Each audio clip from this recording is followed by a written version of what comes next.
Channel वो channel है जहाँ पे हम ज़िंदगी को ना आसान, खुशहाल और मुनज़्ज़म बनाने की बात करते हैं।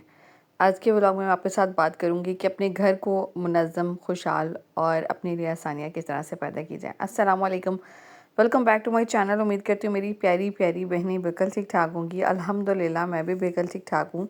बात करते हैं आज के व्लॉग की ना, तो व्लॉग का आगाज़ हो रहा है सुबह के नाश्ते से। और पराठा मुझे हमेशा मैं अपने व्लॉग में ना बहनों को बताती हूँ कि बहुत अच्छा नहीं बनाने आता है। अभी देखिए, माँ के पेट से तो कोई भी सीख के नहीं आता है। तो आहिस्ता-आहिस्ता ना वो कहते हैं कि practice makes a man perfect. बनाती तो मैं रोज़ ही हूँ, लेकिन फिर भी मेरा ये परफेक्ट नहीं हो रहा है। तो इसकी क्या वजह है ये मुझे नहीं पता है, लेकिन अलबत्ता जनाब मैंने ये पराठा जो है ना, चूँकि अपने लिए ही बनाना होता है, जैसा-तैसा भी बनता है ना, मैं बस बना के खा लेती हूँ अल्हम्दुलिल्लाह। तो बहरहाल जनाब, पराठे के ऊपर किसी ने आके ना कमेंट्स नहीं करने हैं, तो शुरू करते हैं आज के व्लॉग को। और सुबह-सुबह का टाइम था, मैंने कहा चलें अपने लिए पराठा बना लेती हूँ। और साथ ही ना रात की बची हुई मसूर की दाल थी, और मसूर की दाल और पराठे का जो कॉम्बिनेशन है ना खाने में, वो बड़े मज़े का लगता है, स्पेशली नाश्ता जब आप उसके साथ करते हैं। बहरहाल अपने जो पराठा था ना, उसको मैंने डाला तवे के ऊपर। बस इस पे थोड़ा-सा देसी घी लगाएँगे, मज़ेदार सा क्रिस्पी सा पराठा बनाएँगे और साथ ही ना मज़ेदार सा नाश्ता करेंगे बैठ के। आज के खूबसूरत से दिन का आगाज़ करेंगे। और जैसे कि मैंने आप सब बहनों को बताया ना कि भई आपने अपने घर को किस तरह से खुशहाल बनाना है, अपने घर को किस तरह से मुनज़्ज़म बनाना है, कैसे तरतीब अपना के रखनी है कि आपको ना कोई परेशानी ना हो, और आपका जो दिन है ना वो भी अच्छा गुज़रे, और आपका दिल जो है ना वो भी अपने घर में लगे। तो सबसे पहली बात ना, एक्सपेक्टेशंस जो है ना वो लोगों से लगाना बंद कर दें। देखिए, हम लोग ना बहुत सारे, जब हम लोग स्पेशली जॉइंट फैमिली सिस्टम में रह रहे होते हैं ना, तो बहुत सारे लोगों से एक्सपेक्टेशन जो है ना वस्तवार करके बैठ जाते हैं कि फ़लाँ ने मेरा काम नहीं किया है, फ़लाँ शायद ये मेरा काम कर दे, या फ़लाँ के बलबूते पे हाँ ये मेरा काम हो सकता है। सबसे पहली चीज़ ना, ये चीज़ आप करना बंद कर दें कि आप जो है ना फ़लाँ के तवक्को पे बैठे रहें और अपना काम जो है ना वो डिले कर दें। कोशिश करें कि जो भी काम करना है ना, अपनी ज़ात से मंसूब है, या आपके बच्चों से मंसूब है, या आपकी फैमिली, आपकी अपनी शौहर से मंसूब है ना, अपने काम को खुद ही निपटाएँ। चाहे वो अपने घर का काम है, चाहे वो आपकी ज़ात से रिलेटेड है, चाहे आपके बच्चों की ज़ात से रिलेटेड है। जब आप ना एक्सपेक्टेशंस लगा लेते हैं ना मुख्तलिफ़ फैमिली मेंबर्स से कि शायद मेरा बच्चा कोई सँभाल ले, शायद मेरे बर्तन कोई धो दे, शायद मेरा काम फ़लाँ कोई बंदा कर दे ना, तो वो काम ना हो सके, तो फिर क्या होता है कि आप बड़े हर्ट होते हैं। और उसके नतीजे में क्या होता है कि आप जो है ना डीमोटिवेट भी होते हैं, आपका अपने घर से दिल भी उचाट होता है, अपने रिश्तों से भी दिल उचाट होता है। तो इसका बेहतरीन हल ये है कि यार आप एक्सपेक्टेशंस लगाना ना बंद कर दें। सबसे पहली चीज़, अच्छा मैं आपको बताऊँ तो वेजिटेबल्स ले आई थी मैं बाज़ार से, और ईद गुज़रने के बाद ना, चूँकि वेजिटेबल जो है ना वो बड़ी अच्छी लग रही होती हैं, रमज़ान सारे में कोई इतनी ख़ास वेजिटेबल का इस्तेमाल तो होता नहीं है, तो मैंने सोचा कि आज जो है ना हर तरह की वेजिटेबल लेके आनी है, ताकि अगले एक हफ़्ता ना बिल्कुल सब्ज़ियाँ ही पकें और सब्ज़ियाँ ही खाएँ, क्योंकि सब्ज़ियाँ जो है ना वो सेहत के लिए बहुत अच्छी हैं, सब बहनें जानती हैं। तो बहरहाल, अच्छा एक बहन का कमेंट आया था कि भई आपकी तबीयत जो है ना वो बड़ी डाउन डाउन लग रही है। और हाँ, मैं आपको सब बहनों को बताना चाहूँगी, सबसे पहले तो आप सब बहनों का बहुत शुक्रिया कि आप सब बहनों ने ना पिछले व्लॉग पे इतनी मोहब्बत दी, इतनी दुआएँ दी, इतना प्यार दिखाया। आप सबका बहुत बहुत ज़्यादा शुक्रिया। और ऐसे ही दुआएँ करते रहिएगा कि अल्लाह ताला आने वाले वक़्त में मेरे लिए बहुत ज़्यादा आसानियाँ करे। और आप सब बहनों का जो है ना वो मोहब्बत और आपकी दुआओं के लिए जो है ना वो मैं हमेशा जो है ना वो कहते हैं ना कि उसके इंतज़ार में होती हूँ कि आपकी दुआएँ जो है ना मुझे बड़ी मोटिवेट करती हैं, और मेरे यकीनन व्लॉग जो है ना वो आपको मोटिवेट करते होंगे। बहरहाल यहाँ पे मैं बस वेजिटेबल वगैरह सँभाल रही थी, और चूँकि टाइम पीरियड कुछ इस तरह का चल रहा है कि चूँकि आप मेरी अपनी यूट्यूब फैमिली हैं, और आपने मेरे व्लॉग्स को देख के मेरे चैनल को सब्सक्राइब किया है, और आप आके ना मेरी खुशी में खुश होते हैं, और अगर कोई चीज़ मुझे बुरी लगती है तो भी मैं आके यहाँ पे आपसे अपनी वीडियो में शेयर कर देती हूँ, और मेरी सारी बहनें ना मुझे उस पे भी बहुत ज़्यादा सपोर्ट करती हैं। आप सबका बहुत शुक्रिया। अच्छा, एक्सपेक्ट करते हुए ना ज़िंदगी के इस मरहले में ना, जहाँ पे ना आपको हर एक का रवैया, हर एक की जो बातें हैं ना वो याद रहती हैं, और जहाँ पे ना आपको बहुत सारी चीज़ों की ज़रूरत भी होती है, हेल्प की ज़रूरत होती है, चाहे वो घर में कोई हो, चाहे आपके करीबी रिश्ते हों। और ये वो टाइम होता है ना, यानी आपको ना बहुत कुछ याद रह जाता है। स्पेशली जो एक वो कहते हैं ना कि अल्लाह ताला ने एक जो चीज़ औरत के लिए हिस्से में लिख दी है ना, तो बस औरत को जो है ना इस चीज़ को बर्दाश्त भी करना पड़ता है, और सब्र के साथ करना पड़ता है। अल्हम्दुलिल्लाह आपने मेरे ना पिछले 1 साल से, बल्कि मोर देन 1 ईयर जो तकरीबन हो चुका है, व्लॉग्स देख रहे हैं, मेरी एनर्जी भी आप भरपूर देख रहे हैं अल्हम्दुलिल्लाह।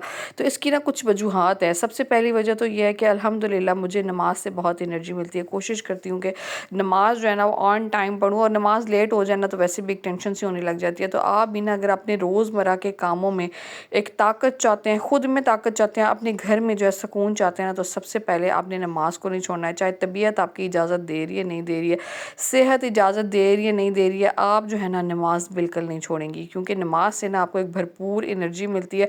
उसके बाद जो दूसरी चीज़ है ना, आपने सबसे पहले जो करनी है वो है अपने मल्टीविटामिन्स, और मल्टीविटामिन्स जो है ना वो आपने लाजमी लेते हैं। वैसे भी ना मैं कहती हूँ कि वो वक्त चला गया जब कहा करते थे कि 40+ होने के बाद ना आप मल्टीविटामिन्स का इस्तेमाल करें। अब तो मैं कहती हूँ कि आप ना 30 से बस जब ऊपर जाना शुरू हो जाए ना, तो आप जो है ना वो विटामिन्स वगैरह लेना शुरू कर दें, और उससे बिना आपको भरपूर एनर्जी मिलती है। और तीसरी चीज़ ये है ना कि मैं हमेशा आप सब बहनों को बोलती हूँ ना कि मेरे अंदर जो एनर्जी और एक वो आप देख रहे होते हैं ना, उसकी एक वजह ये भी है कि मुझे जब पता है ना कि भाई एक काम मैंने खुद ही करना है, वही बात जो मैं ना व्लॉग के शुरू में आपसे बहनों से बोल चुकी हूँ कि मैं ना उसके लिए किसी से एक्सपेक्टेशन नहीं रखती हूँ। जब एक काम मुझे खुद ही करना है ना, तो फिर मैं कोशिश करती हूँ कि अल्लाह का नाम लूँ और शुरू हो जाऊँ। और सबसे पहले मेरे माइंड में एक ही चीज़ होती है, वो यही कि जब भी मैं अपने घर के काम करती हूँ ना, या तो इस्तग़फ़ार की कसरत कर लेती हूँ या फिर दुरूद शरीफ, और उससे ये होता है ना कि एक तो एनर्जी आपको मिलती रहती है। दूसरा, जब आप ये सोचते हैं ना कि आपके घर के काम करने के बदले ना अल्लाह ताला आपको नेकियां अता कर रहे हैं, तो आपका घर का काम करने को दिल भी करता है।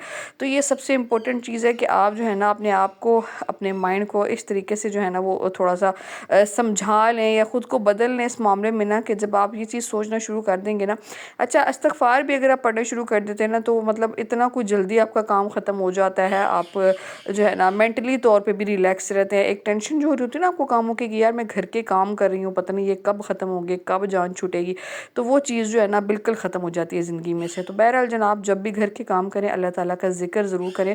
और एनर्जी जो है ना, अब जो अक्सर मेरे अंदर देख रहे होते हैं ना इस टाइम पे भी, जो अभी तक है अल्हम्दुलिल्लाह, उसकी वजह यही है कि इस्तग़फ़ार की कसरत, और साथ में जो है वो अपने घर के कामों को नेकी समझ के करना। अच्छा, उसके बाद मैं बेडरूम में आ गई थी। मैंने कहा चलें चादर जो है ना इस बेड की चेंज कर देती हूँ। कॉटन की बिछाई हुई थी पहले, तो अब जो है ना मैंने थोड़ा इसका जो स्टफ़ है थोड़ा चेंज किया। मैंने कहा चलें अपने जो बेडरूम है ना उसकी थोड़ी सी क्लीनिंग कर लेती हूँ। और मेरी कोशिश होती है कि डेली बेसिस पे काम उतना ही करूँ जितना कर सकती हूँ। सबसे इम्पोर्टेंट है, कुछ बहनें ना बड़ा बोझ बना लेती हैं कामों को सर पे ना। अच्छा, इधर वॉशिंग मशीन लगाई हुई होगी, कपड़े धो रही होंगी, और उधर जनाब जो है वो बहुत सारे और घर के काम खोल के बैठ जाएंगी, जिनमें किचन की डीप क्लीनिंग है या फिर घर की डीप क्लीनिंग है।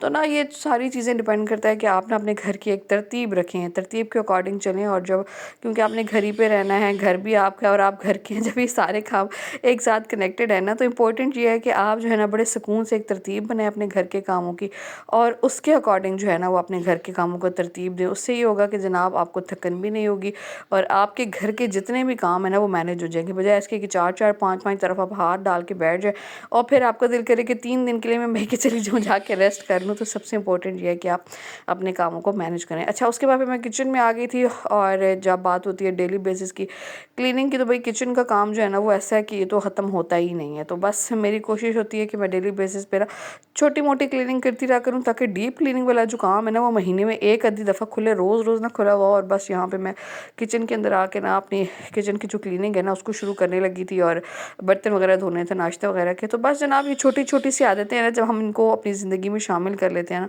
तो बड़ी आसानियाँ हो जाती हैं। एक और बात है, सब बहनों को बोलना चाहूँगी कि कोशिश किया करें कि पॉजिटिव रहा करें, नेगेटिव सोचना बंद कर दें। देखिए, हमारी ज़िंदगी में ना बहुत सारे लोगों के मसले भी होते हैं। पहले तो हमारे अपने मसले ख़त्म नहीं होते, फिर हम लोगों के मसाइल पे सोचना शुरू कर देते हैं। तो मैं आप सब बहनों को बोलूँगी ना कि जिसके लिए भी सोचें ना, अच्छा सोचें। अक्सर औक़ात ना हम लोग घर की नेगेटिविटी में, अपनी फैमिली के प्रेशर में, अपने जो एक घर की फ्रस्ट्रेशन होती है ना, उसमें इतने ज़्यादा को पागल हुए होते हैं कि हमारी जो एक थिंकिंग है ना, या वे ऑफ थिंकिंग जो है वो भी बहुत ही ज़्यादा नेगेटिव हो जाता है। हम किसी के बारे में सोचते हैं तब भी गलत सोचते हैं, हम किसी के बारे में बोलते हैं तब भी गलत बोलते हैं। तो सबसे पहले ना आप सब बहनों को ये भी बोलना चाहूँगी कि कोशिश करें कि इस लोगों के बारे में अच्छा सोचना शुरू कर दो। कहते हैं ना कि आसानियाँ बांटेंगे तो आपकी ज़िंदगी में भी आसानियाँ आएंगी। तो जब आप लोगों के बारे में अच्छा सोचना शुरू कर देंगे ना, तो आपके साथ भी अच्छा होना शुरू हो जाएगा। तो ये सबसे ज़्यादा इंपॉर्टेंट है। और कोशिश किया करें, जो भी बोलना हो ना सोच समझ के बोला करें, और पॉजिटिव बोला करें, अच्छा बोला करें। अच्छी सोच का ना मुझे लगता है कि हमारी ज़िंदगी में ना बड़ा अमल दखल है। जब हम लोग पॉजिटिव सोचना शुरू कर देते हैं ना हर चीज़ के बारे में, अपने फ्यूचर के बारे में, अपने बच्चों के बारे में ना, तो हमारी ज़िंदगी में ना पुरसुकून जो है ना वो एक एक वो कहते हैं ना कि एलिमेंट वो आना शुरू हो जाता है। तो इसलिए बहुत इंपॉर्टेंट है कि आप जो अपनी ज़िंदगी से ना नेगेटिविटी को कहीं दूर निकाल के फेंक दें। ये सारी छोटी छोटी सी आदतें ऐसी है ना, अगर आप इनको अपनी ज़िंदगी में शामिल कर लेते हैं ना, तो मुझे लगता है कि ना सिर्फ आपकी अपनी ज़िंदगी पुरसुकून गुजरती है, बल्कि आपसे जुड़े आपके रिश्ते, स्पेशली आपके शौहर, आपके बच्चे, आपकी सास, नंद, देवरानियाँ, जेठानी, जो मतलब एक जो ओवरऑल जो एक हमारा माशरती एक वो कहते हैं ना कि रिश्ते जो है ना, हमारे माशरती रिश्ते, ये सारे हमसे जो है वो सुकून में रहते हैं, और हमारा जो एक घर का निज़ाम है ना, वो भी बड़ा पुरसुकून रहता है। तो ये सारी चीज़ें ना आपस में बड़ी कनेक्टेड हैं। तो बहरहाल जनाब, बस मैं आप सब बहनों को यही बोलना चाहूँगी कि अपने आप को पॉजिटिव रखें, खुश रहें, अपने लिए वक्त निकालें, अपने बच्चों के लिए वक्त निकालें, और ज़्यादा फोकस जो है ना अपने घर में दें, बजाय इसके कि आप जो है ना वो मेके में रखें अपना फोकस। अपने बहन भाइयों के घर, अपने रिश्तेदारों के घर, अपनी देवरानी जेठानियों के घर। तो इम्पोर्टेंट ये है कि आप अपने घर में खुश रहें, दैट्स इट। आपको ज़रूरत नहीं है इस चीज़ की कि आप देखें कि फ़लाँ अपने घर में क्या कर रहा है, कैसे रह रहा है, और क्या जनाब उसके घर में जो है ना वो हालात चल रहे हैं। तो इम्पोर्टेंट ये है कि आप अपने लिए सोचें, अपने घर को देखें। तो ये छोटी-छोटी सी आदतें हैं ना, अगर हम इनको अपनी ज़िंदगी में शामिल कर लेते हैं ना, तो हमारी एक तो नेगेटिविटी दूर हो जाती है, हमारे अंदर पॉजिटिव एनर्जी आती है, और हम अपने घर को ना बेहतरीन तरीके से मैनेज कर सकते हैं। तो बहरहाल ये छोटे-छोटे से राज़ ऐसे हैं ना, जिनको मैंने भी अपनी ज़िंदगी में शामिल किया ना, तो यकीन जाने कि मेरी ज़िंदगी में ना सुख आ गया, सुकून आ गया। यानी जो भी करना है ना, बस अपने लिए करना है, अपने बच्चों के लिए करना है, और साथ ही साथ जो है ना अपने अल्लाह से मज़बूत एक रिश्ता रखना है, और जो बात मनवानी है अपने अल्लाह से मनवानी है, ना किसी से तवक्को रखनी है, और ना ही जनाब आपने किसी पे जो है ना भरोसा करना है इस मामले में। बस अल्लाह की ज़ात पे भरोसा रखें और आगे बढ़ते चले जाएँ। यही ज़िंदगी जो है ना आपको अच्छी लगने लग जाएगी। बहरहाल जनाब, बस यहाँ पे मैं किचन के बर्तन शर्तन धो ही चुकी थी, और बस अब जो है ना मुझे कुछ रोटी लपेटने के कपड़े थे, उनको बॉयल करना था, ताकि उस पर जो ग्रीस व्रीस है ना वो सारे निकल जाए। किचन क्लीनिंग का काम तो यहाँ पे हो चुके थे मुकम्मल, और आज का व्लॉग भी यहीं पे एंड करते हैं। मिलेंगे आपके साथ नेक्स्ट वीडियो, नेक्स्ट व्लॉग में। जो मेरी प्यारी बहनें चैनल पे पहली मरतबा आई हैं, वीडियो पहली मरतबा वॉच कर रही हैं, तो मोटिवेट होने के लिए ना मेरे चैनल को सब्सक्राइब कर दें, और प्यारे प्यारे से कमेंट से मुझे भी मोटिवेट किया करें। मिलेंगे नेक्स्ट वीडियो में, तब तक के लिए अल्लाह हाफिज़।